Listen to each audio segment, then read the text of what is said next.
Hello and welcome to the session on medical education in India.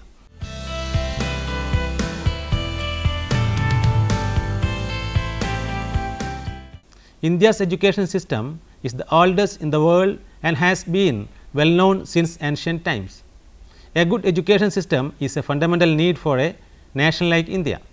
India's higher education system is the third largest in the world. It has expanded at a fast pace by adding nearly 20,000 colleges and more than 8 million students in a decade from 2000 to 2010. Giving importance to education is today's need, as it not only helps in development of intellectual skills and knowledge, but also helps in effective growth and development of the country. It is of paramount importance to reflect on our present education system and incorporate sustainable changes into it to make it compatible with the global dynamism.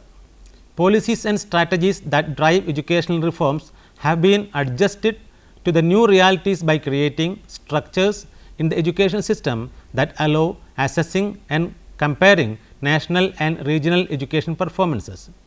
This is what globalization has done. It has not only increased competition in the world economics, but also within and between the education system also. Nowadays, there is an explosion of knowledge due to unprecedented advancements in the field of science and technology. New knowledge has been discovered in each subject.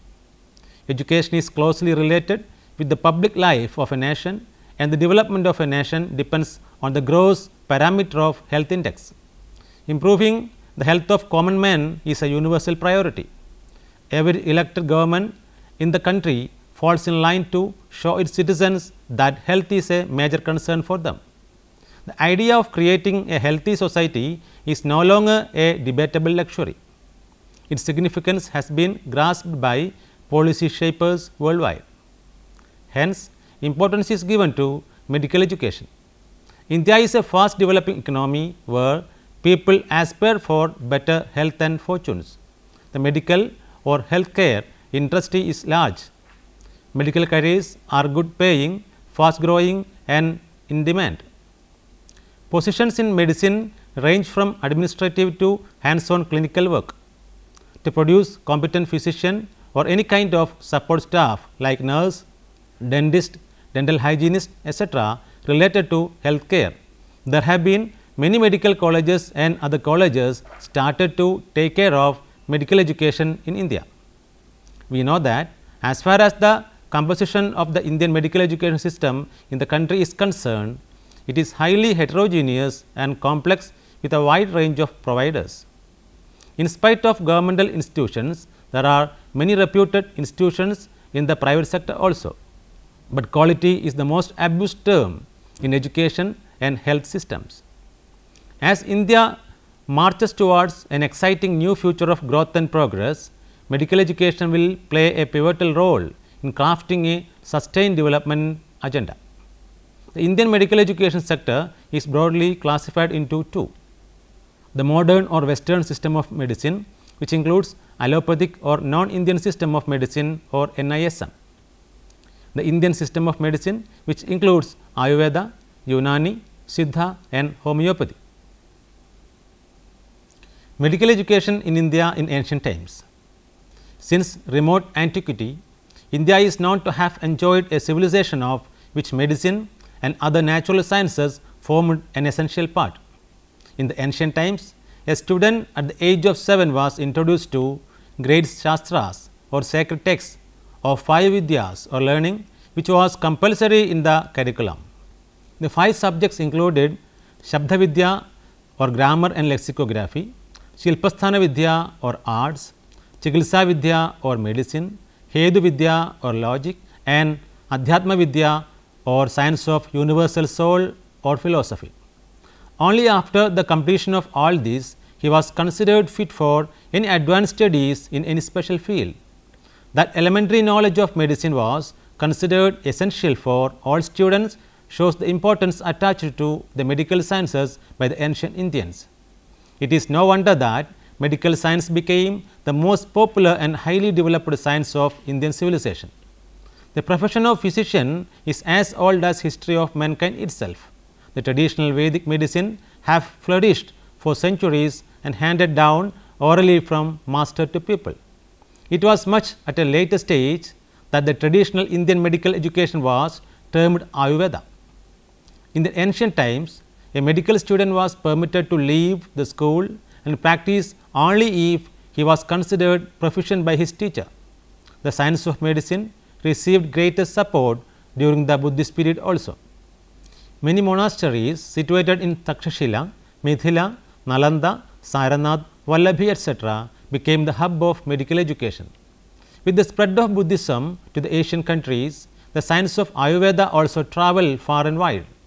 In the year 1947, when India got its independence, there were only 15 medical colleges with an annual admission of about 1000 students. But now, medical institutions have mushroomed like anything. Regulatory bodies in medical education. The Medical Council of India or MCI. Maintaining high standards of education to the world, acceptable levels with a vision to eradicate health scourges has been a concern of the Indian planning committees for a very long time. Hence, the central government has set up regulatory bodies for monitoring the standards of medical education and promoting training and research activities. The medical regulatory organizations usually set their primary objectives as licensing medical practitioners, setting standards for the profession, promoting best practices, taking care of patient safety, promoting fair access to health care and promoting medical education. One such regulatory organization is the Medical Council of India or MCI. MCI is the regulatory and advisory body on medical education in India. It is a statutory body for establishing uniform and high standards of medical education in India. To achieve many objectives related to the field of medical education, it became necessary to amend the Indian Medical Council Act in 1933. Under this act, the MCI was first established in 1934. Later, the council was reconstituted. To achieve this, a bill was introduced in the parliament. It was passed by both the houses of parliament and received the assent of the president on 30th December 1956. It came into force on 1st November 1958 as the Indian Medical Council Act. The Act provides for various functions such as the following: it approves medical curricula and syllabi, it permits medical school existence, it renews permission for medical colleges in India, it maintains the All India Register by the Medical Council of India, it gives representation to licentiate members of the medical profession, it allows recognition of medical degrees issued by the University Grants Commission controlled Indian universities, it registers names of citizens of India who have obtained foreign medical qualifications, it looks forward for maintaining the quality of medical education in India, it maintains uniform standards for undergraduate medical education, it advises universities in the matters related to securing uniform standards for postgraduate medical education throughout India. It focuses largely on the infrastructure and human resources required in the various medical institutions in India, and it recommends on increase in the student strength in various medical institutions. The implementation of the recommendations of MCI regarding recognition or derecognition of a medical institution is governed by the Ministry of Health and Family Welfare. The Dental Council of India or DCI. A statutory body was constituted on 12th April 1949 under the Act of Parliament. This council is financed mainly by grants from the Government of India, Ministry of Health and Family Welfare and many other organizations. The Dental Council of India is entrusted with the following objectives: it maintains uniform standards of dental education both at undergraduate and postgraduate levels. It envisages dental colleges for permission to start dental courses in the country. It envisages problems related to increase of seats in the colleges. It prescribes curriculum for training of dentists and it prescribes standards for examinations. The Nursing Council of India or INC. The Indian Nursing Council, which was authorized by the Indian Nursing Council Act of 1947, was established in 1949 for the purpose of providing uniform standards in nursing education and reciprocity in nursing registration throughout the country. The INC was given authority to prescribe curriculum for nursing education in all states of India. It also provides for registration of foreign nurses and for maintenance of the Indian Nurses Register. INC authorizes state nurses registration councils and examining boards to issue qualifying certificates. The Pharmacy Council of India or PCI. The Pharmacy Council of India is a statutory body constituted under the Pharmacy Act of 1948. The various functions of PCI include the following: to prescribe the minimum standard of education required for qualification as a pharmacist, to regulate the educational standards related to the field of pharmacy education, to recognize qualifications granted outside the territories to which Pharmacy Act extends for the purpose of qualifying for registration under the Act, to maintain a register containing all the names of pharmacists entered in the state register. All India Institute of Medical Sciences or AIMS. By an Act of Parliament in 1956, the All India Institute of Medical Sciences was established as an autonomous institution of national importance. By virtue of this Act, the institute awards its own medical degrees, diplomas and other academic distinctions related to medical education.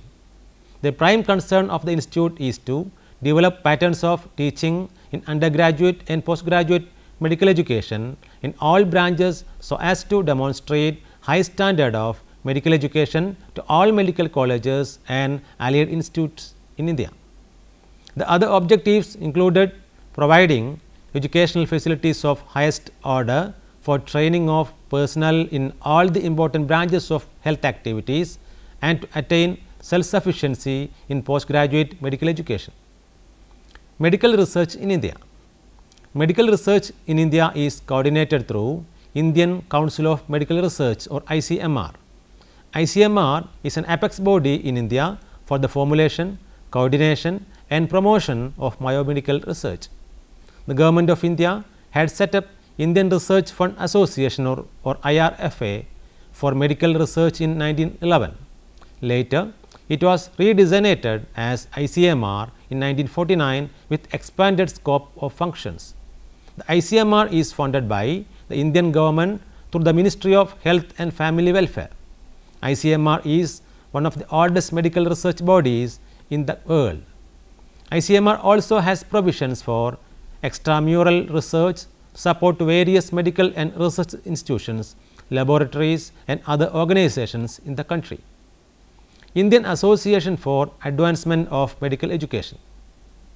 The teacher, although very much neglected, is the main actor in the drama of medical education. Realizing this fact, the medical teachers and educationalists in India have created a forum for furthering the cause of medical education in 1961 and formed the Indian Association for Advancement of Medical Education. Crisis in Indian medical education. The medical system in India will be on the verge of collapse if proper measures are not taken soon. The reasons are many. An exploding number of medical colleges all over the country, skewed distribution of the medical institutions, alarming shortage of teachers, recruitment of untrained teachers, increase in the capitation fee, devaluation of merit in admissions, poorly implemented regulations related to admissions, admission of substandard students with poor motivation, poor internship supervision of the students, gross shortage of patients, outdated curriculum, meager knowledge of teaching, learning, technology, etc., contribute to this gloomy picture in our country. The success of any medical education system rests on 4 pillars: the students, the curriculum, the teachers and researchers conducted. The students in India who enter into the medical education field come from different social, economic and educational backgrounds. The resource input in the health sector in India has been the worst ever since 1990s.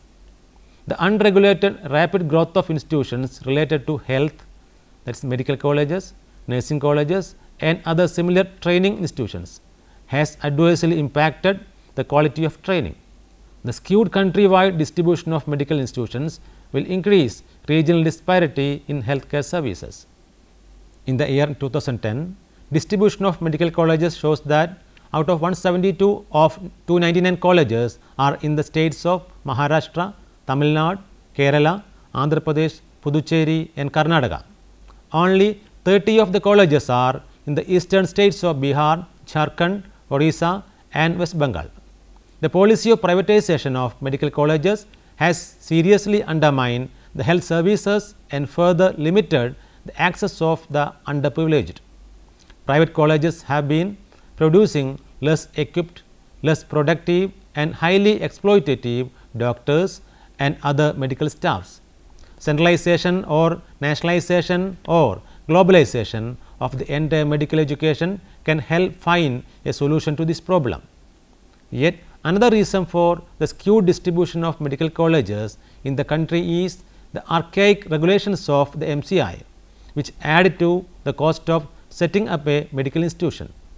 The problem of excessive increase in medical colleges leads to faculty shortage. Many colleges with 50 or 100 seats are being permitted to increase the number of admissions to 150. This trend also leads to shortage of teachers to fulfill MCI norms as well as clinical material for teaching purpose.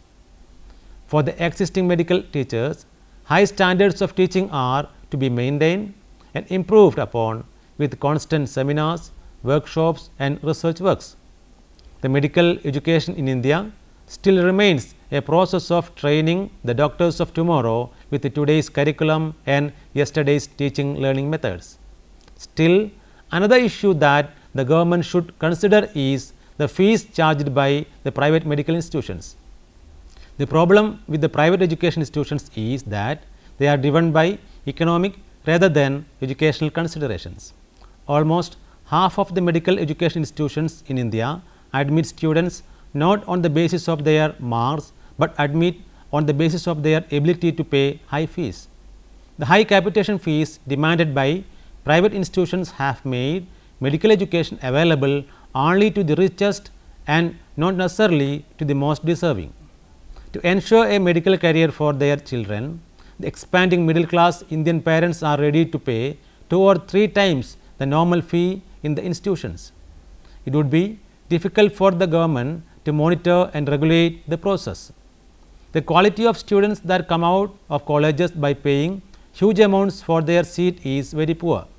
Even if the students come out outstandingly, most of them do not prefer to stick to their country. A large proportion of students who come out of the medical institutions migrate to other countries. There should be regulatory agency by the government to ensure minimum standards for admissions to medical education institutions. The students who come out of their medical studies are reluctant to work in the rural areas of the country. This makes clear that they are made for urban care and comforts. They are reluctant and less confident to work without seeking guidance from their senior practitioners. The benefits of health care in the tertiary care setting are available only to those patients who are lucky enough to live near medical colleges, most of which are in the urban areas of the country. Most of the medical institutions do not have adequate space, laboratories and other facilities as per MCI norms.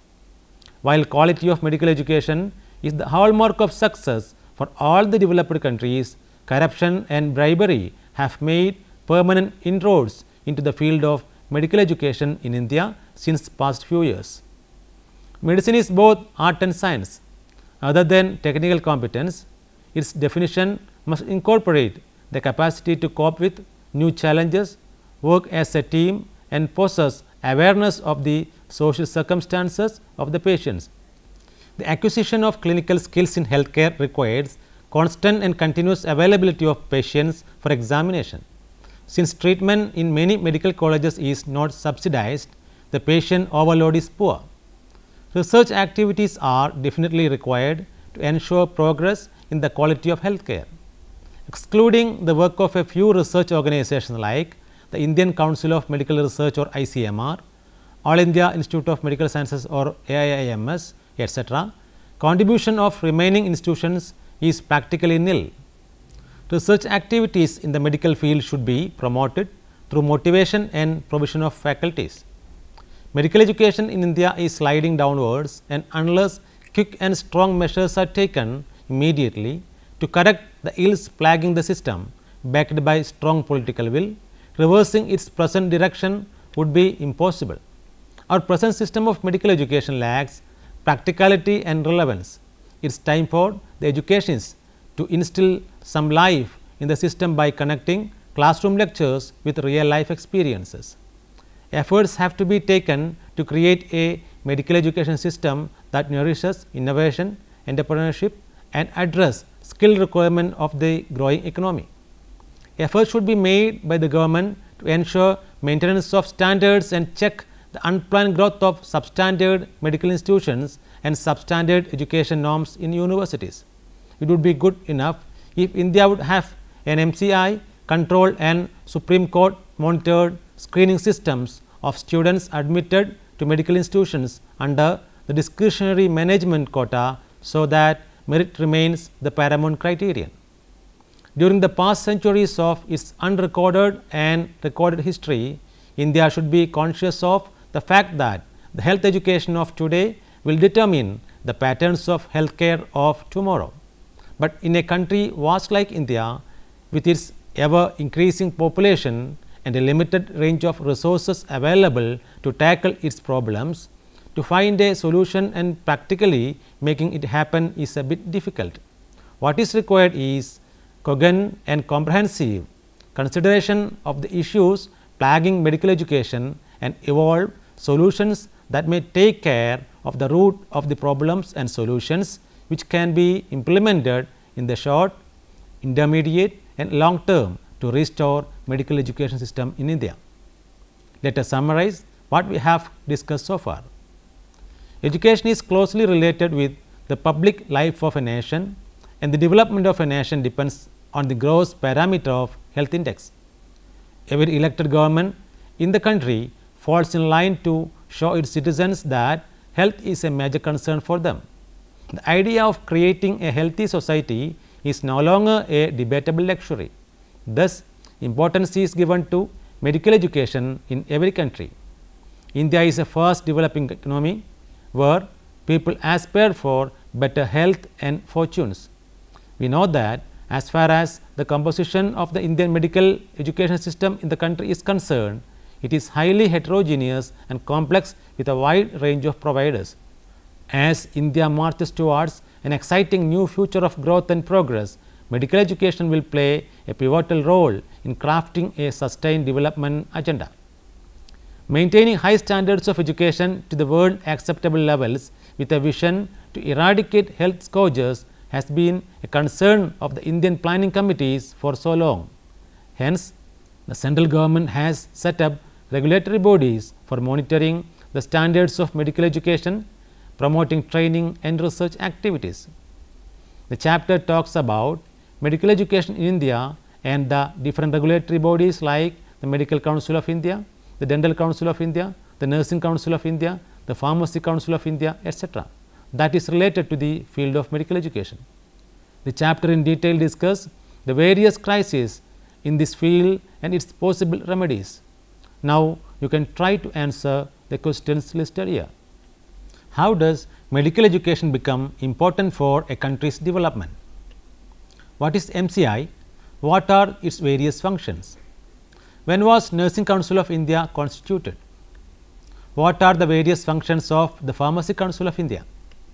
Now, you can refer these books for further understanding. The History of Medical Education, an International Symposium by Charles Donald O'Malley, published by University of California Press, Los Angeles, London in the year 1970. The Indian Medical Council Act 1956, published by Universal Law Publishing Company Private Limited, New Delhi in the year 2010. Career Education in India, the Institute of Higher Learning by S. K. Gupta, published by Mittal Publications, New Delhi in the year 1994. Hope that you have enjoyed this session. We can meet again with another topic. Thank you.